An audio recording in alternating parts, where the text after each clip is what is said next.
तंत्रोक्त रात्रि सुप्त, जो इस विश्व की अधीश्वरी, जगत को धारण करने वाली, संसार का पालन और संहार करने वाली तथा तेज स्वरूप भगवान विष्णु की अनुपम शक्ति है, उन्हीं भगवती निंद्रा देवी की भगवान ब्रह्मा स्तुति करने लगे।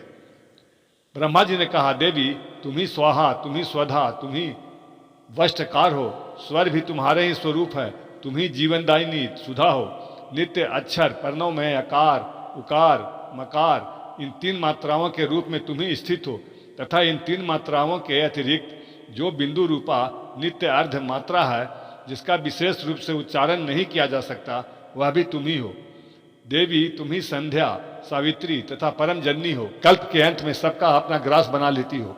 जगन्मयी देवी, इस जगत की उत्पत्ति के समय तुम सृष्टि रूपा हो, पालन काल में स्थिति रूपा हो तथा कल्पांत के समय संहार रूप धारण करने वाली हो।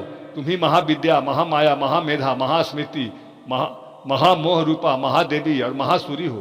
तुम ही तीनों गुण को उत्पन्न करने वाली सबकी प्रकृति हो। भयंकर काल रात्रि, महारात्रि और मोह रात्रि भी तुम ही हो।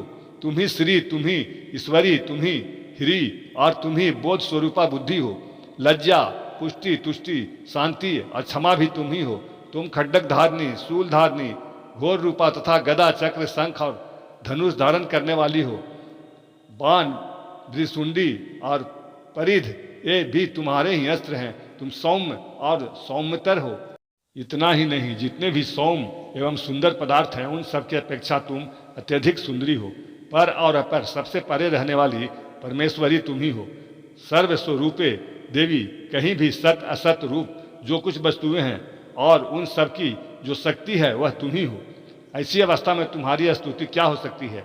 जो इस जगत की सृष्टि, पालन और संहार करते हैं, उन भगवान को भी जब तुमने निंदा के अधीन कर दिया, तब तुम्हारी स्तुति करने में कौन समर्थ हो सकता है? तुझको, भगवान शंकर को तथा भगवान विष्णु को भी तुमने ही शरीर धारण कराया, अतः तुम्हारी स्तुति करने की शक्ति किसमें है? देवी, तुम तो अपने इन उदार प्रभावों से ही प्रशंसित हो। ये जो दोनों दुर्धर्ष असुर मधु और कैटव हैं, इनको मोह में डाल दो और जगदीश्वर भगवान विष्णु को शीघ्र ही जगा दो। साथ ही इनके भीतर इन दोनों महान असुरों को मार डालने की बुद्धि उत्पन्न कर दो।